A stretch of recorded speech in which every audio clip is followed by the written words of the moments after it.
Hello friends, स्वागत है आपका आपके अपने चैनल टारगेट बाय हिमांशु पे। फ्रेंड्स, आज की जो हमारी ये वीडियो है ये आपकी हिंदी की सेकंड वीडियो है, जिसमें कि हम वर्णमाला से रिलेटेड एमसीक्यूज कर रहे हैं विद एक्सप्लेनेशन। हम एक एक पॉइंट को अच्छे से समझ रहे हैं और उसी के अकॉर्डिंग हम एमसीक्यूज को सॉल्व कर रहे हैं। अभी तक अगर आपने चैनल को सब्सक्राइब नहीं किया है तो प्लीज़ चैनल को सब्सक्राइब कर लीजिए, बेल आइकन को प्रेस कर लीजिए और ऑल नोटिफिकेशंस को ऑन कर लीजिए ताकि आगे आने वाली सभी वीडियोस के नोटिफिकेशन आपको मिलते रहें। अब हमारे चैनल पे सुबह 9 बजे आपको हिंदी की क्लास, शाम को 4 बजे आपको इंडियन हिस्ट्री और भूगोल की क्लास और 6 बजे आपको मैथ्स की क्लास डेली मिलती है। तो इसलिए चैनल को सब्सक्राइब कीजिए और सभी क्लासेस का बेनिफिट उठाइए। चलिए बढ़ते हैं अपने वीडियो की तरफ। और आज का जो आपका फर्स्ट क्वेश्चन है वो है आपका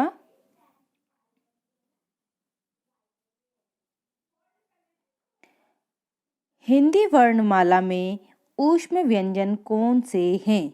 तो आपको इस क्वेश्चन का सही आंसर बताना है कि हिंदी वर्णमाला में जो ऊष्म व्यंजन हैं वो कौन से हैं। मैंने आपको कल के वीडियो में बताया था कि जो व्यंजन हैं वो दो प्रकार के हैं, ऊष्म और ऊष्म, संघर्षी और अंतस्थ, है ना। ये तीन प्रकार के वर्गीकरण में इनको विभाजित किया गया है। तो आपको बताना है कि ऊष्म व्यंजन कौन से हैं, आपको बताइए। तो इस क्वेश्चन का सही आंसर क्या रहेगा। तो इस क्वेश्चन का जो आपका सही आंसर रहेगा वो रहेगा आपका ऑप्शन नंबर ए, श, श, स और ह, है ना। तीनों स, दोनों श, एक स और ह, ये जो हैं ये ऊष्म व्यंजन के अंतर्गत आते हैं। जबकि मैंने आपको य, र, ल, व बताए थे, वो क्या होते हैं, वो सब होते हैं अंतस्थ व्यंजन। और जो क से लेकर य, र, ल, व के ऊपर तक की जो लाइन के वर्ण होते हैं वो सब क्या होते हैं, स्पर्श व्यंजन होते हैं। ठीक है, बढ़ते हैं नेक्स्ट क्वेश्चन की तरफ। नेक्स्ट क्वेश्चन है आपका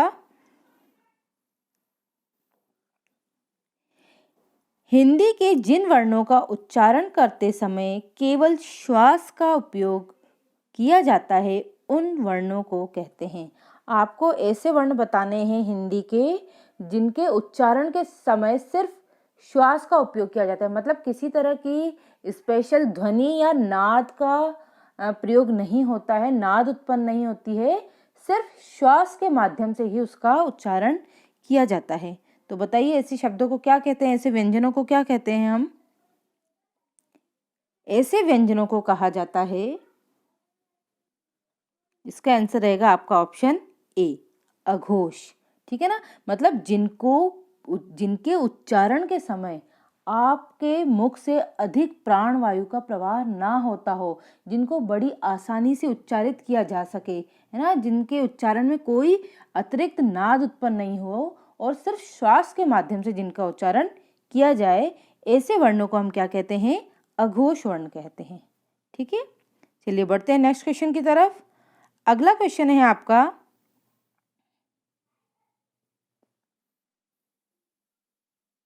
क्वेश्चन नंबर 37। य, र, ल, व व्यंजनों को कहते हैं। अभी मैंने आपको फर्स्ट क्वेश्चन में ही इसका आंसर बताया था और कल की क्लास में भी हमने पढ़ा था कि य, र, ल, व कौन से व्यंजन होते हैं। बताइए इस क्वेश्चन का सही आंसर क्या रहेगा। आपके ऑप्शन है स्पर्श व्यंजन, अंतस्थ व्यंजन, ऊष्म व्यंजन या उपर्युक्त में से कोई नहीं। तो बताइए इस क्वेश्चन का सही आंसर क्या रहेगा। तो इसका जो सही आंसर रहेगा वो रहेगा आपका अंतस्थ व्यंजन। मैंने बताया था व्यंजन कितने प्रकार के हैं, स्पर्शी, अंतस्थ और ऊष्म। ठीक है ना, दोनों श, स और ह जो है वो क्या होगा, ऊष्म। य, र, ल, व क्या रहेंगे, अंतस्थ। और य, र, ल, व से ऊपर तक की लाइन के क से लेके य, र, ल, व के ऊपर तक के जो भी व्यंजन रहेंगे वो सब क्या होंगे, स्पर्शी। चलिए नेक्स्ट क्वेश्चन करते हैं। Question number 38। निम्नलिखित में से पार्श्विक ध्वनि कौन सी है। अब पार्श्विक ध्वनि क्या होता है, सबसे पहले तो मैं आपको ये बता दूं कि पार्श्विक ध्वनि जो होती है ऐसी ध्वनियां जिनके उच्चारण के समय जीवा के दोनों तरफ से, दोनों पार्श्वों से हवा का प्रवाह होता है, श्वास का प्रवाह होता है ना। ऐसी ध्वनियों को क्या कहते हैं अपन? पार्श्विक ध्वनियां कहते हैं। मतलब जिनको उच्चारण करते समय हमारी जीभ जो है वो तालु पे टच होती हो और फिर बोलते समय जीवा के दोनों तरफ से, पार्श्व मतलब दोनों साइडों से हवा का, प्राणवायु का, श्वास का प्रवाह होता हो, ऐसी ध्वनियों को हम पार्श्विक ध्वनि कहते हैं। तो इसका जो आपको आंसर दे रखे हैं वो है आपका ऑप्शन ए है ण, ऑप्शन बी है ल, ऑप्शन सी है र और ऑप्शन डी है च। तो बताइए इस क्वेश्चन का सही आंसर क्या रहेगा? तो इस क्वेश्चन का जो आपका सही आंसर रहेगा वो रहेगा आपका ऑप्शन बी, ल। देखिए आप बोलकर देखिए, उच्चारित कीजिए इन शब्दों को, ल। आपकी जो जीवा है वो मुख के ऊपरी पटल पर टच होती है और जीवा के दोनों तरफ से श्वास का प्रवाह होता है। ठीक है, तो ऐसी ध्वनियों को हम पार्श्विक ध्वनियां कहते हैं। नेक्स्ट क्वेश्चन की तरफ बढ़ते हैं। क्वेश्चन नंबर 39 पे, निम्नलिखित में से कौन सा अंतस्थ व्यंजन है? आपको बताना है कि जो ऑप्शंस दिए हुए हैं उनमें से कौन सा अंतस्थ व्यंजन है। मैंने अब ये आपको तीसरी बार बता रही हूँ, मैं इसी क्लास में आपको ये तीसरी बार बता रही हूँ कि व्यंजन कितने प्रकार के होते हैं, स्पर्शी, अंतस्थ और ऊष्म। तो अंतस्थ के बीच में, अंतस्थ की कैटेगरी में कौन से आते हैं अपने? य, र, ल, व। य, र, ल, व, ये क्या है? अंतस्थ व्यंजन है। तो इसका सही आंसर क्या हो जाएगा आपका? ऑप्शन ए, ल। ल जो है वो अंतस्थ व्यंजन है। ठीक है, चलते हैं नेक्स्ट क्वेश्चन की तरफ। नेक्स्ट क्वेश्चन है आपका क्वेश्चन नंबर 40, निम्नलिखित में से कौन सा स्वर कंठ तालव्य है? मतलब ऐसा स्वर जिसको उच्चारित करने में हम कंठ और तालु दोनों का उपयोग होता हो, ऐसे स्वरों को हम क्या बोलेंगे? कंठ तालव्य कहेंगे। तो आपको बताना है कि ये जो ऑप्शंस दिए हुए हैं इनमें से कौन सा स्वर है जो कंठ तालव्य है। आपके ऑप्शन है ई, ऑप्शन बी है आ, ऑप्शन सी है औ और ऑप्शन डी है ए। तो बताइए इसमें सही आंसर कौन सा रहेगा? तो इसका जो सही आंसर रहेगा वो रहेगा आपका ए। ए जो है वो कंठ तालव्य की श्रेणी में आता है। ठीक है, चलते हैं नेक्स्ट क्वेश्चन की तरफ। अगला प्रश्न है आपका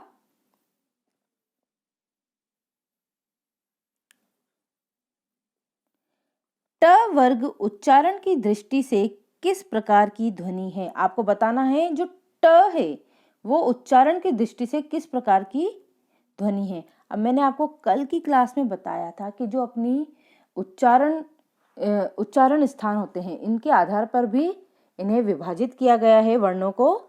तो इसमें जो है वो आपकी अलग अलग कैटेगरीज रहती हैं और इनका जो प्रारंभ है वो किस प्रकार से होता है? सबसे पहले आते हैं कंठ से उच्चारित होने वाले शब्द, है ना, जिनको कंठ बोलते हैं। फिर आता है तालव्य, फिर आता है मूर्धन्य, फिर आते हैं दंत्य, फिर ओष्ठ्य, फिर कंठ तालु, कंठोष्ठ्य, दंतोष्ठ्य और फिर सबसे अंत में आते हैं नासिक्य। तो आपको मैंने बताया था कि जैसे लाइन वाइज रहता है, जैसे अपनी क ख ग घ वाली लाइन है वो क्या आएंगे? वो कंठ की श्रेणी में आएंगे। पहली लाइन कंठ की श्रेणी, क से क को ध्यान रखिए, क की लाइन जो है वो कंठ की श्रेणी में, है ना। फिर क ख ग के बाद क्या आएगा आपका? क ख ग घ ण, फिर ट ठ की च छ। बताइए आपको वर्णमाला तो मेरे ख्याल से आती होगी ना, क्या आएगा? प्लीज कमेंट कीजिए आप। तो आपका जो इसका सही आंसर रहेगा वो रहेगा ऑप्शन नंबर सी, मूर्धन्य, है ना। क ख ग घ जो है वो कंठी की श्रेणी में आएगा, फिर च छ ज झ जो है वो तालव्य की श्रेणी में आएंगे और ट ठ जो है वो मूर्धन्य की श्रेणी में आएंगे। ठीक है, नेक्स्ट क्वेश्चन है आपका क्वेश्चन नंबर 42, निम्नलिखित में से कौन सा दीर्घ स्वर है? अब मैंने आपको कल भी ये बताए थे कि स्वर जो है वो दो प्रकार के होते हैं। अपनी हिंदी में स्वर दो प्रकार के होते हैं, ह्रस्व स्वर और दीर्घ स्वर। ह्रस्व स्वर को हम लघु स्वर भी कहते हैं, एक मात्रिक भी कहते हैं, और दीर्घ स्वर को हम, दीर्घ स्वर है ही सही, इसके अलावा द्विमात्रिक भी कहते हैं। और मैंने आपको ये भी बताया था कि जो लघु स्वर है उनको इस तरह के साइन से डिनोट करते हैं, और जो दीर्घ स्वर है उनको इस तरीके से डिनोट किया जाता है। ठीक है, तो आपको बताना है कि दिए गए ऑप्शंस में से कौन सा जो है वो दीर्घ स्वर है। तो आपका जो सही ऑप्शन है वो है ऑप्शन ए है आ, ऑप्शन बी है उ, ऑप्शन सी है ए और ऑप्शन डी है ओ। तो बताइए इसमें सही आंसर क्या रहेगा आपका। तो इसका जो सही आंसर रहेगा वो रहेगा आपका ऑप्शन ए आ। आ जो है वो दीर्घ स्वर की श्रेणी में आता है। इसके अलावा आ के अलावा जो है वो आपके आ के अलावा और भी जैसे औ हो गया, ये सब भी क्या है, दीर्घ स्वर की श्रेणी में आते हैं। ठीक है, चलिए बढ़ते हैं नेक्स्ट क्वेश्चन की तरफ। अगला प्रश्न है जो आपका वो है अनुस्वार किसका कार्य करते हैं। अब आपको बताना है जो अनुस्वार स्वर होते हैं, है ना, अनुस्वार कौन से, अंग, है ना, और अह, ये सब क्या होते हैं, ये दोनों जो हैं वो अनुस्वार हैं। ठीक है ना, अनुस्वार अपने वर्ण हैं। इन ये किसका कार्य करते हैं आपको ये बताना है। ऑप्शन ए है विसर्ग का, ऑप्शन बी है चंद बिंदु का, ऑप्शन सी है पंचम वर्ण का और ऑप्शन डी है स्वर का। तो बताइए इसका सही आंसर क्या रहेगा आपका। तो इस क्वेश्चन का जो सही आंसर रहेगा वो रहेगा आपका ऑप्शन बी। ऑप्शन बी चंद्र बिंदु का कार्य करते हैं। ठीक है, चलिए बढ़ते हैं नेक्स्ट क्वेश्चन की तरफ। अगला क्वेश्चन है आपका निम्नलिखित में से कौन सा संयुक्त स्वर नहीं है। आपको बताना है कि संयुक्त स्वर नहीं है। अब आपने संयुक्त व्यंजन तो पढ़े थे, कौन से होते हैं संयुक्त व्यंजन, श क्षत्रिय वाला, त्रिशूल वाला, इसके अलावा श्री श्रृंगार वाला और षटकोण वाला। ये सब क्या है, ये आपके संयुक्त व्यंजन है ना। इसके अलावा संयुक्त स्वर भी होते हैं, मतलब ऐसे स्वर जो दो स्वरों के मेल से बनते हों वो क्या कहलाते हैं, संयुक्त स्वर कहलाते हैं। तो आपको बताना है कि इन ऑप्शंस में से कौन सा है जो संयुक्त स्वर नहीं है। आपका ऑप्शन है ए, ऑप्शन बी है ए, ऑप्शन सी है उ और ऑप्शन डी है ओ। तो आपको बताना है कि इनमें से कौन सा जो है वो संयुक्त स्वर नहीं है। तो आपका जो इसका सही आंसर रहेगा वो रहेगा आपका ऑप्शन सी, उ जो है वो संयुक्त स्वर नहीं है ना। दो या दो से अधिक स्वरों के से मिलकर बने स्वरों को क्या कहते हैं, हम संयुक्त स्वर कहते हैं। इनकी संख्या जो है वो 5 होती है ना। संयुक्त स्वरों की संख्या कितनी होती है, 5 होती है। और ये कौन कौन से होते हैं, ए, छोटा ए, बड़ा ए, ओ और औ।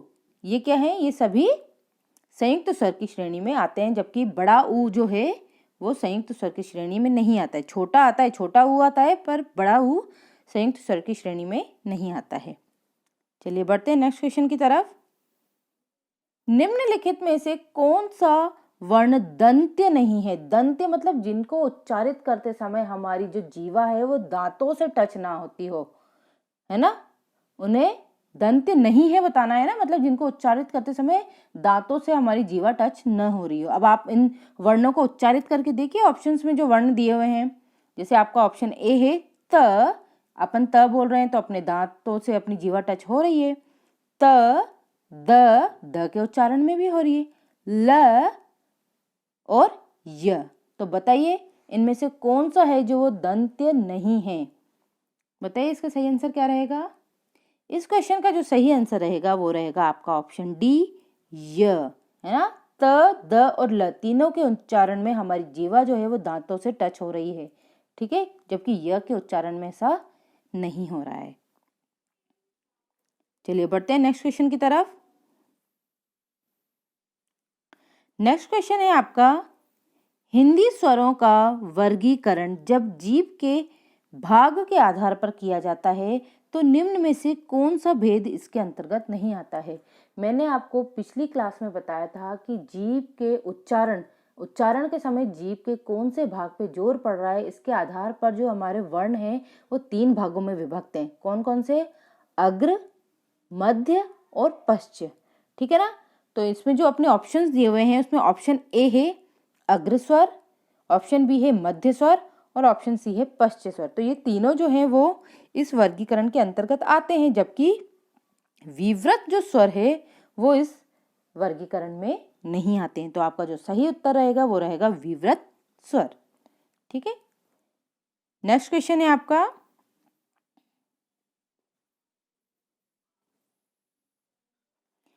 निम्नलिखित में से कंठ ध्वनियां कौन सी है? आपको बताना है कि इनमें से कौन सी ध्वनियां जो हैं वो कंठ ध्वनियां हैं।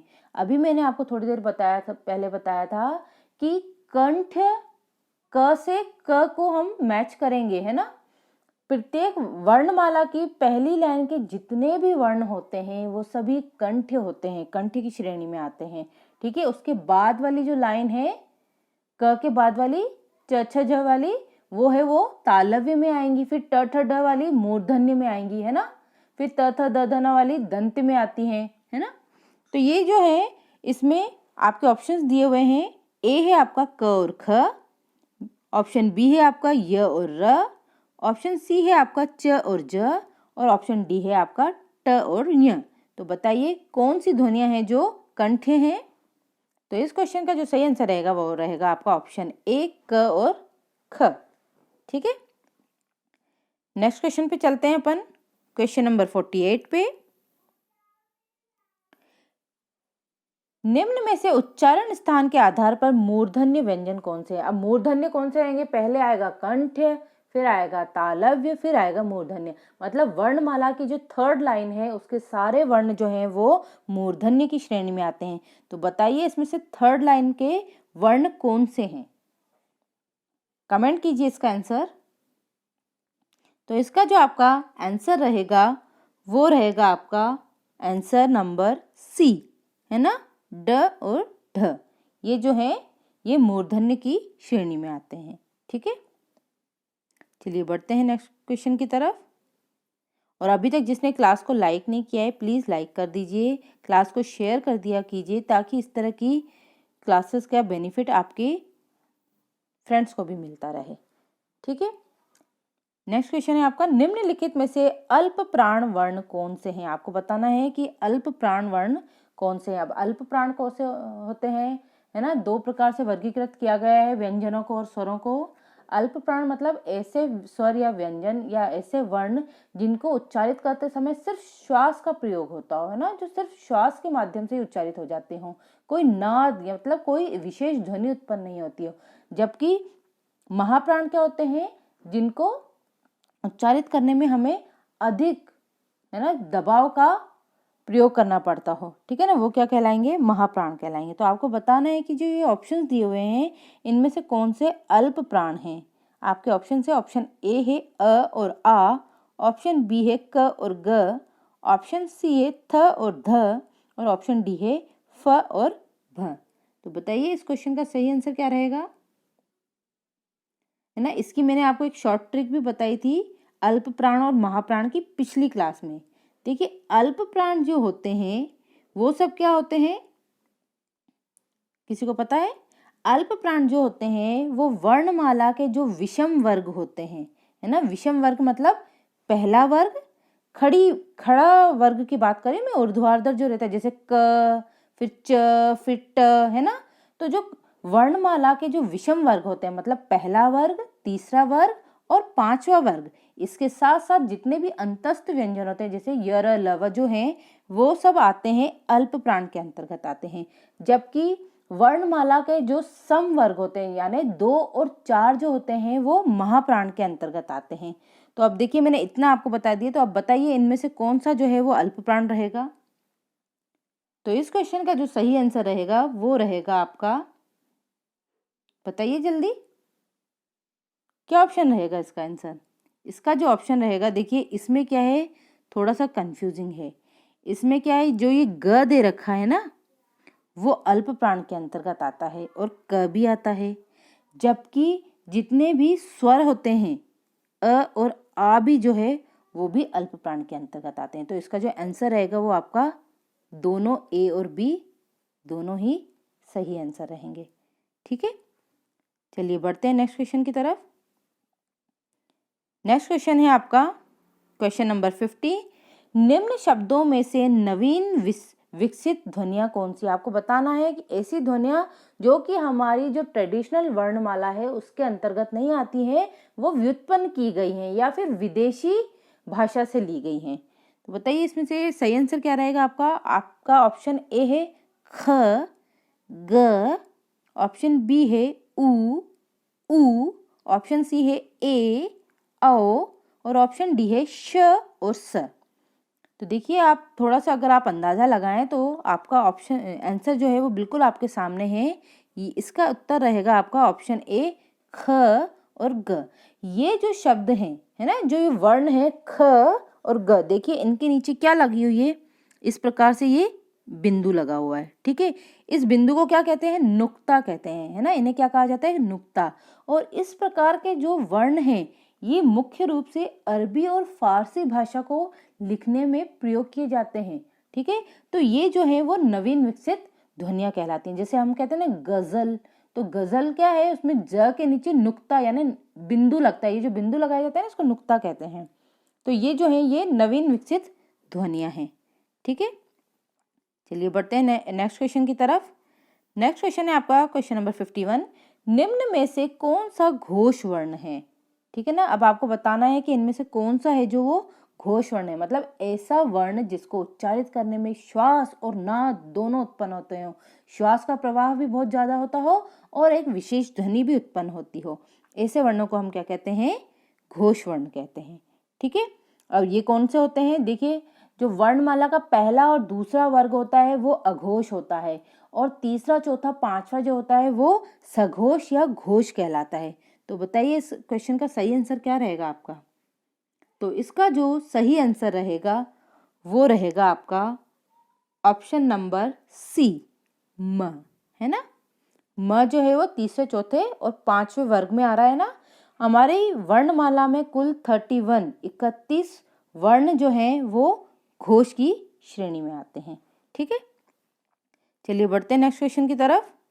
नेक्स्ट क्वेश्चन है आपका क्वेश्चन नंबर 52।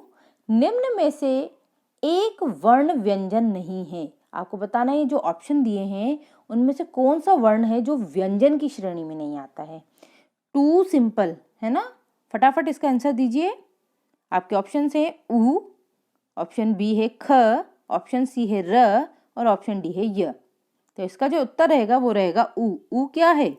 उ जो है वो वर्ण तो है पर ये व्यंजन नहीं है। व्यंजन नहीं है तो क्या है फिर? ये स्वर है, ये स्वर की श्रेणी में आता है। नेक्स्ट क्वेश्चन है आपका क्वेश्चन नंबर 53। निम्न में से कौन सी ध्वनि ओष्ठ्य नहीं है, मतलब जिनको उच्चारित करते समय आपके होठों का प्रयोग न होता हो, है ना। आपके ऑप्शन से ऑप्शन ए है प, ऑप्शन बी है ब, ऑप्शन सी है म और ऑप्शन डी है त। तो बताइए इसका सही आंसर क्या रहेगा? उच्चारित कीजिए इन वर्णों को अपने खुद के मुख से, तो आपको अपने आप इसका उत्तर पता पड़ जाएगा कि कौन सा जो है वो ओष्ठ्य नहीं है। तो इस क्वेश्चन का जो सही आंसर रहेगा वो रहेगा आपका ऑप्शन डी, त। त जो है इसको उच्चारित करते समय हमारे होंठ आपस में नहीं मिलते हैं, इसलिए ये ओष्ठ की श्रेणी में नहीं आता है। तो ये किसकी श्रेणी में आएगा ये भी बताइए? ये जो आता है ये दंत की श्रेणी में आता है, क्योंकि इस त का उच्चारण करते समय हमारी जीवा जो है वो हमारे दांतों से टच होती है, इसलिए दंत की श्रेणी में आता है।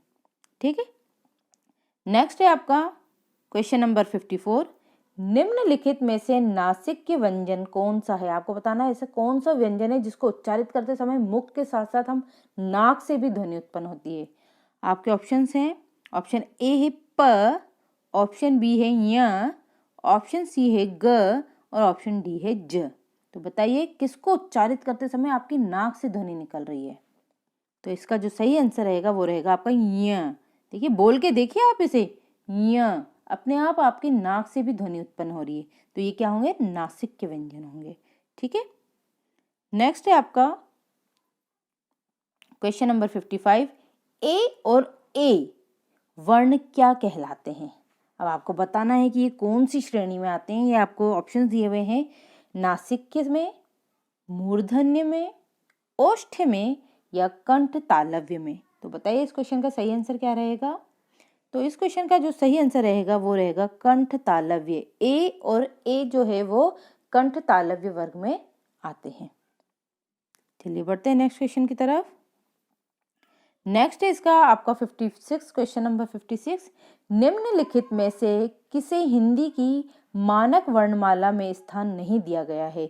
मतलब आपके जो प्रॉपर वर्णमाला है ना, उसमें सम्मिलित नहीं है। दिए गए जो ऑप्शन है उनमें से एक ऑप्शन ऐसा है जो मानक वर्णमाला में नहीं आता है। आपके ऑप्शन है ल, ऑप्शन बी है क्र, क्री, ऑप्शन सी है श्री, ऑप्शन डी है ड़। तो बताइए सही आंसर क्या रहेगा आपका। तो इसमें देखिए जो लृ दिया हुआ है ना, ये भी आपका मानक वर्णमाला में आता है, क्री भी आता है, पर जो श्री है वो मानक वर्णमाला में नहीं आता है। क्यों? क्योंकि ये संयुक्त व्यंजन है और ये मानक वर्णमाला में सम्मिलित नहीं है। इनका जो वर्गीकरण है वो अलग है, इनकी श्रेणी जो है वो अलग है। तो आपका जो सही आंसर रहेगा वो रहेगा आपका श्री, ऑप्शन सी। श्री जो है वो मानक वर्णमाला में नहीं आता है। बढ़ते हैं नेक्स्ट क्वेश्चन की तरफ। नेक्स्ट क्वेश्चन है आपका क्वेश्चन नंबर 57। निम्नलिखित शब्दों में से किस शब्द के द्वित व्यंजन है। देखिए कल मैंने आपको बताया था, कल की क्लास अगर जिसने भी देखी होगी वो इसका आंसर बड़ी ही आसानी से दे देगा, है ना। और अगर अभी तक आपने वो कल की जो हिंदी की क्लास नहीं देखी है तो प्लीज़ जाइए, प्लेलिस्ट में वो क्लास दी हुई है और उसको देखिए। उससे बहुत सारे आपके हिंदी के कॉन्सेप्ट्स क्लियर हो जाएंगे। वर्णमाला में जो भी आपको डिफ़िकल्टीज आती है वो आपकी लगभग सभी डिफ़िकल्टीज जो है वो दूर हो जाएगी। जितने भी डाउट्स हैं वो बहुत क्लियर हो जाएंगे, है ना। हम मल्टीपल क्वेश्चन के थ्रू ये जो एक्सप्लेनेशन है वो दे रहे हैं। इससे आपको डबल बेनिफिट हो रहा है कि एक तो आपके एमसीक्यूज भी हो रहे हैं, उनकी प्रैक्टिस भी हो रही है और आपके कॉन्सेप्ट्स भी क्लियर हो रहे हैं। तो आप चलते हैं अपने क्वेश्चन की तरफ कि निम्नलिखित शब्दों में द्वित व्यंजन है तो कौन सा है। आपके ऑप्शंस हैं पुनः, इलाहाबाद, दिल्ली और उत्साह। तो इसका सही आंसर क्या है, वो है दिल्ली, है ना। तो द्वित व्यंजन क्या होते हैं, ऐसे व्यंजन जिनमें एक ही व्यंजन की पुनरावृत्ति हो रही हो, है ना, जो युग्म के फॉर्म में हो, उन्हें क्या कहते हैं अपन, द्वित व्यंजन कहते हैं। जैसे दिल्ली में जो है वो आधा, एक तो पूरा ल आ रहा है और एक आपका आधा ल आ रहा है ना, इसकी पुनरावृत्ति हो रही है, तो ये क्या कहलाएगा, आपका द्वित व्यंजन कहलाएगा। ठीक है।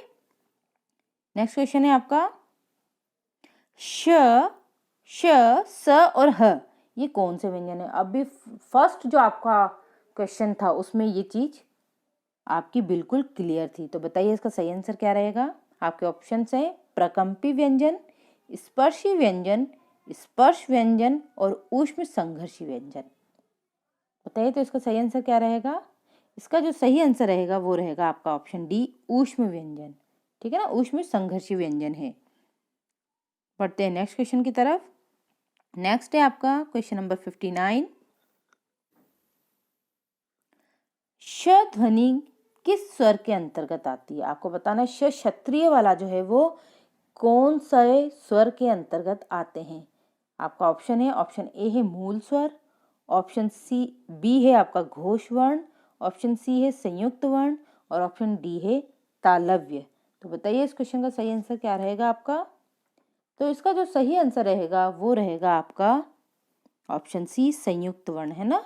श क्या है, श क्षत्रिय वाला, त्रिशूल वाला, श्रृंगार वाला, है ना, ये सब क्या है, और ज्ञानी वाला जो है, ये सब क्या है, संयुक्त व्यंजन के अंतर्गत आते हैं। ठीक है। बढ़ते हैं नेक्स्ट क्वेश्चन की तरफ।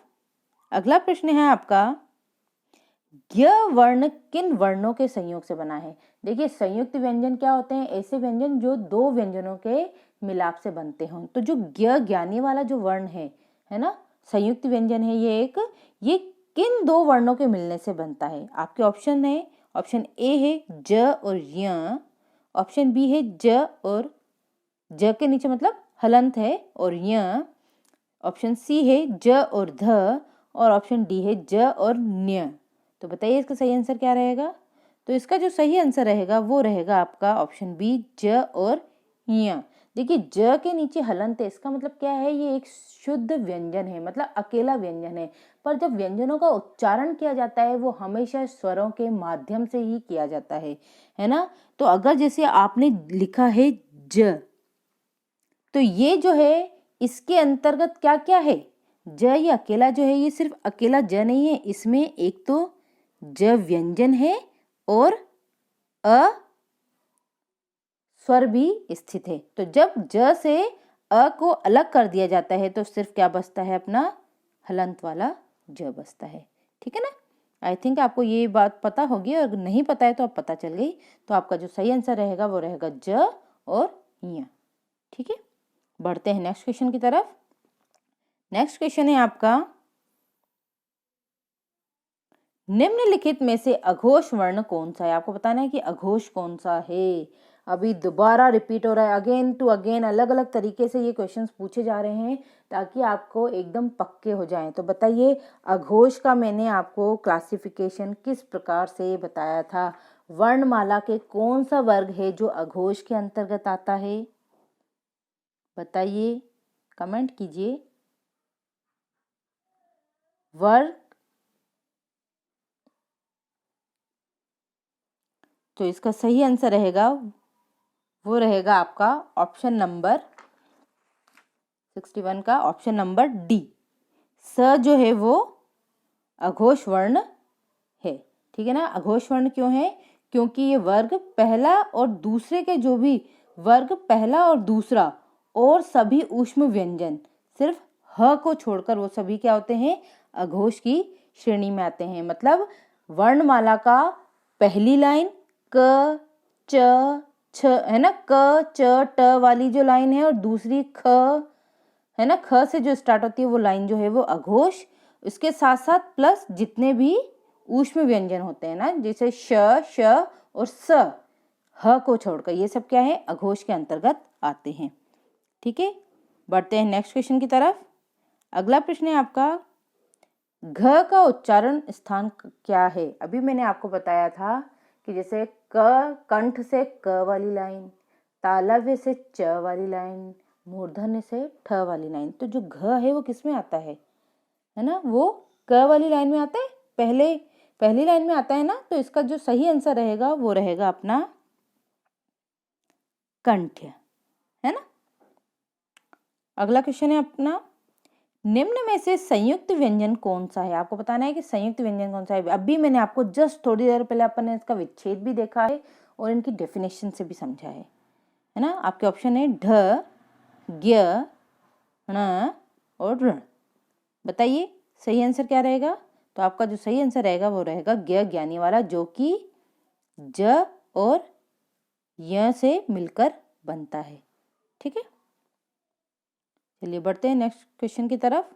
अगला प्रश्न है आपका, देखिए ये जो सभी प्रश्न हैं ये सिर्फ आपके बीएड के एंट्रेंस एग्जाम के लिए तो उपयोगी हैं ही सही, इसके अलावा जितने भी टेट एग्जाम में आप देने वाले हैं, इन फ्यूचर देंगे, या फिर कोई भी ऐसा एग्जाम जिसमें हिंदी आती है, उन सभी एग्जाम्स के लिए बहुत ज़्यादा यूजफुल है और बहुत अच्छे प्रश्न हैं ये। इनके अलावा आपको और कहीं बाहर से पढ़ने की जरूरत नहीं है, आपके कॉन्सेप्ट जो है वो इन्हीं से क्लियर हो जाएंगे। अगला प्रश्न है अपना, निम्नलिखित में से कौन सा वर्ण उच्चारण की दृष्टि से दंत्य नहीं है। आपको बताना है ऐसा कौन सा वर्ण है जो दंत्य नहीं है ना। मतलब जब उसका उच्चारण करते समय हमारी जीवा जो है वो दांत से टच नहीं हो रही है। आपके ऑप्शन है, ऑप्शन ए है त, ऑप्शन बी है न, ऑप्शन सी है द और ऑप्शन डी है ट। तो बताइए इसका सही आंसर क्या रहेगा। तो इसका जो सही आंसर रहेगा वो रहेगा आपका ट, है ना। ट जो है वो दंत की श्रेणी में नहीं आता है। नेक्स्ट क्वेश्चन है आपके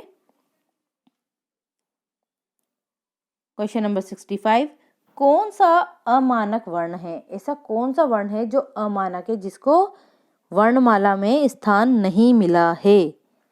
आपके ऑप्शन है ख, घ, झ, ये देखिए ये झ है पर इसको अलग तरीके से लिखा गया है, और भ। तो इसका जो सही आंसर रहेगा वो रहेगा आपका ये वाला जो वर्ण है ये अमानक वर्ण है ना। अपन झ झरने वाला इस तरीके से लिखते हैं, है ना कि ऐसे। ठीक है, चलिए बढ़ते हैं नेक्स्ट क्वेश्चन की तरफ। अगला प्रश्न है आपका, श वर्ण किसके योग से बना है ना। श जो है वो एक संयुक्त व्यंजन है जो कि दो व्यंजनों से मिलकर बना है। तो आपको बताना है ये किन दो व्यंजनों के मिलने से बना है। आपके ऑप्शंस हैं, ऑप्शन जो है क और श षटकोण वाला, ऑप्शन बी है क और च, ऑप्शन सी है क और छ, और ऑप्शन डी है क और श। बताइए सही आंसर क्या होगा। इसका जो सही आंसर रहेगा वो रहेगा आपका ऑप्शन ए, क और श षटकोण वाले से मिलकर श क्षत्रिय का निर्माण होता है। ठीक है, नेक्स्ट क्वेश्चन है आपका, हिंदी वर्णमाला में स्वरों की कुल संख्या कितनी है। बहुत सिंपल क्वेश्चन है, बताइए कितनी होती है स्वरों की संख्या।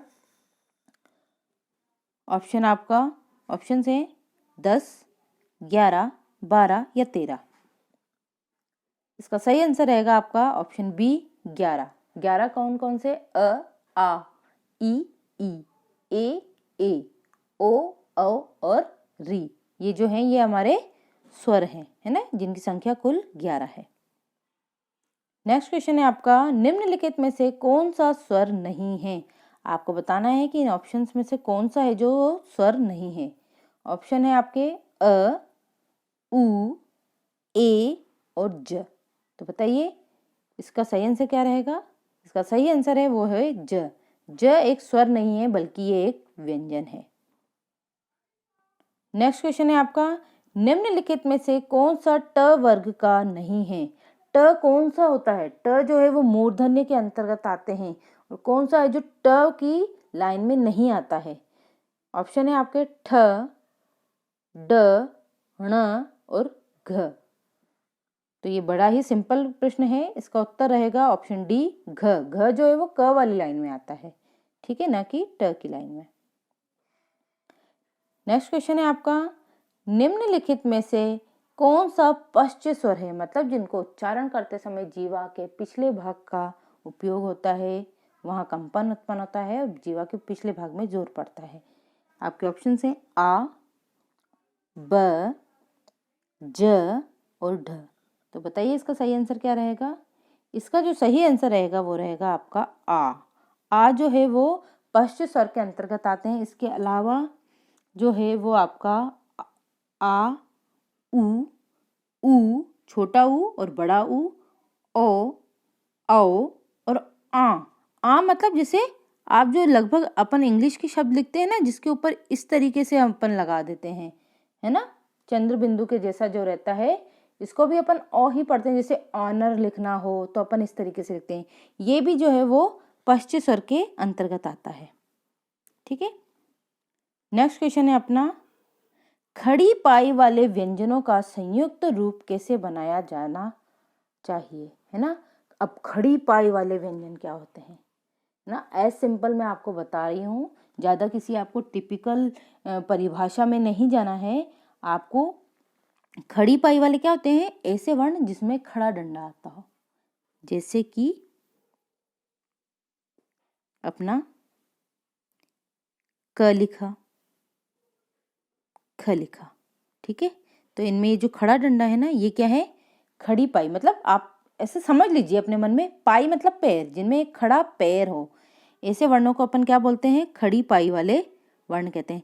तो इनको हमें ऐसे वर्णों को संयुक्त बनाना हो, संयुक्त मतलब किसी दूसरे व्यंजन के साथ जोड़ना हो, तो अपन उसको कैसे जोड़ते हैं। आपके ऑप्शन है विसर्ग लगाकर, खड़ी चौपाई को हटाकर, दो खड़ी पाई लगाकर, या दो स्वर लगाकर। तो आपका जो इसका सही आंसर रहेगा वो रहेगा ऑप्शन बी, खड़ी चौपाई को हटाकर। मतलब जैसे अगर क है और इसको आपको किसी दूसरे व्यंजन के साथ जोड़ना है, या ख है, इसको आपको किसी दूसरे व्यंजन के साथ जोड़ना है, तो आप कैसे जोड़ेंगे इसको। क्या करेंगे, हम इनकी खड़ी पाई को हटा देंगे। जैसे हमें लिखना है ख्याति, तो ख्याति, ठीक है, इस प्रकार से लिखेंगे अपन। तो अपन यहाँ पे ख की खड़ी पाई हटा दी, ठीक है ना। आई थिंक आपको क्लियर हो गया होगा। बढ़ते हैं नेक्स्ट क्वेश्चन की तरफ। क्वेश्चन नंबर 72 पे विसर्ग से बना शब्द कौन सा है। आपको बताना है कि ऐसा कौन सा शब्द है इनमें से जो विसर्ग से बना है।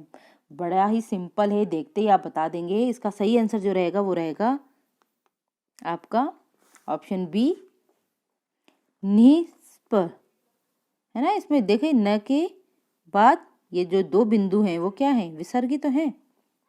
तो इसका आंसर जो रहेगा वो रहेगा ऑप्शन बी। ठीक है, नेक्स्ट क्वेश्चन है आपका, इनमें से कौन सा वर्ण स्वर है। अब आपको बताना है कि ये जो दिए हुए हैं इनमें से स्वर कौन सा है।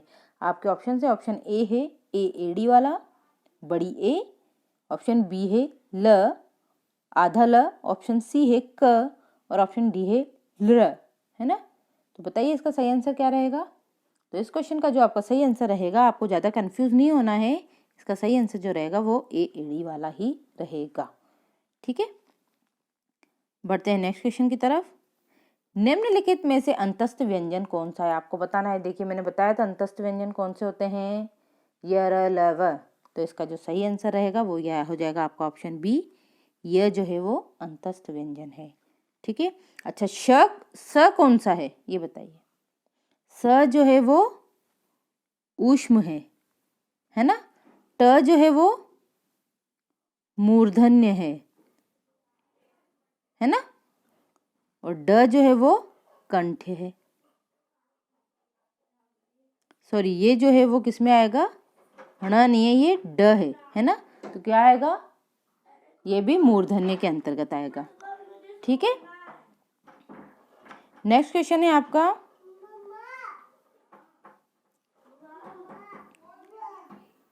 सेवेंटी-5, इनमें से ओ का उच्चारण स्थल कौन सा है। आपको बताना है कि ओ का उच्चारण स्थल कौन सा है।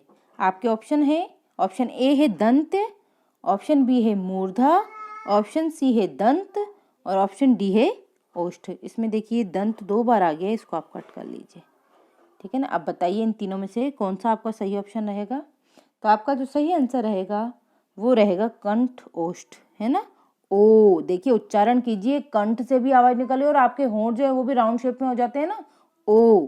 तो ये क्या हुए, ये जो है वो इनका उच्चारण स्थल क्या हुआ, कंठ ओष्ठ हुआ। चलिए बढ़ते हैं नेक्स्ट क्वेश्चन की तरफ। क्वेश्चन नंबर 76, च और छ वर्ण का उच्चारण स्थान कौन सा है। च और छ का उच्चारण स्थान कौन सा है। देखिए क वाली जो लाइन है वो कंठ के अंतर्गत आएगी, क ख ग घ ङ, है ना। फिर आती है च छ ज झ। तो च छ ज किस में आएगा, वो आएगा आपके तालु में, है ना। तो इसका जो उत्तर रहेगा वो रहेगा आपका तालु। बढ़ते हैं नेक्स्ट क्वेश्चन की तरफ। क, ये देखिए फिर से नुक्ता वाले वर्ण आ गए, क, ज, ग और फ ध्वनियां किसकी हैं। तो बताइए इस तरह के जो वर्ण हैं वो कौन सी लिपि में ज्यादा उपयोग में लाए जाते हैं, संस्कृत की, अरबी फारसी की, अंग्रेजी की, या दक्षिणी भाषाओं की। तो इसका जो आपका सही आंसर रहेगा वो रहेगा अरबी फारसी में प्रयुक्त होती हैं इस तरह की ध्वनियां। ठीक है, चलिए बढ़ते हैं नेक्स्ट क्वेश्चन की तरफ। तालव्य व्यंजन हैं, आपको बताना है कि कौन से व्यंजन हैं जो तालव्य हैं, है ना। द, आपके ऑप्शन है, ऑप्शन ए है द, ट, ड़, ढ, और ऑप्शन बी है च छ ज झ, ऑप्शन सी है त थ द ध, और ऑप्शन बी है म फ ज भ।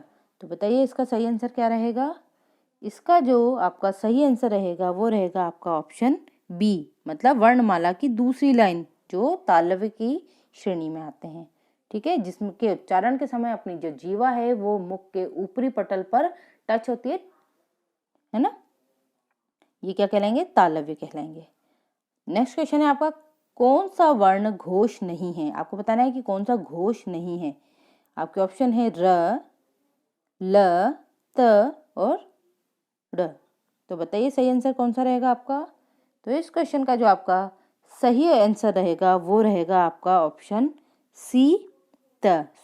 त क्या है, ये अघोष वर्ण है। क्यों, क्योंकि ये पहली अपनी वर्णमाला की पहली और दूसरी लाइन क्या है वो अघोष की है, तीसरी चौथी पांचवी क्या है वो घोष या फिर जिन्हें सघोष कहते हैं उनकी है। तो जो त है वो फर्स्ट वर्ड है ना, फर्स्ट वर्ण है ना, पहला वर्ण है अपनी लाइन का, तो ये किस में आएगा, अघोष की श्रेणी में आएगा। नेक्स्ट क्वेश्चन है आपका, किस शब्द में री ऋषि स्वर नहीं है? आपको बताना है कि इसमें र ऋषि वाले का उपयोग नहीं किया गया है। ऑप्शन है आपका कृपा, कृष्ण, दृष्टि और आज। तो आपको देखिए उच्चारण से ही हमें पता लग गया कि आज जो है वो इसका सही उत्तर रहेगा। नेक्स्ट क्वेश्चन है आपका किन ध्वनियों को अनुस्वार ध्वनियां कहा जाता है? आपको बताना है अनुस्वार कौन सी हैं? ऐसी ध्वनियां जिनको उच्चारण करते समय मुंह के साथ साथ आपकी नासिक की ध्वनि भी उत्पन्न होती हो, मतलब नाक से भी ध्वनि निकलती हो, इन्हें क्या कहा जाता है? अनुस्वार ध्वनियां कहा जाता है। तो इसका जो सही आंसर हो जाएगा वो हो जाएगा आपका ऑप्शन ए। स्वर के बाद में आने वाली नासिक की ध्वनियां क्या कहलाती है? अनुस्वार, जैसे अंग, है ना, ये सब क्या है? अनुस्वार ध्वनियां कहलाती हैं।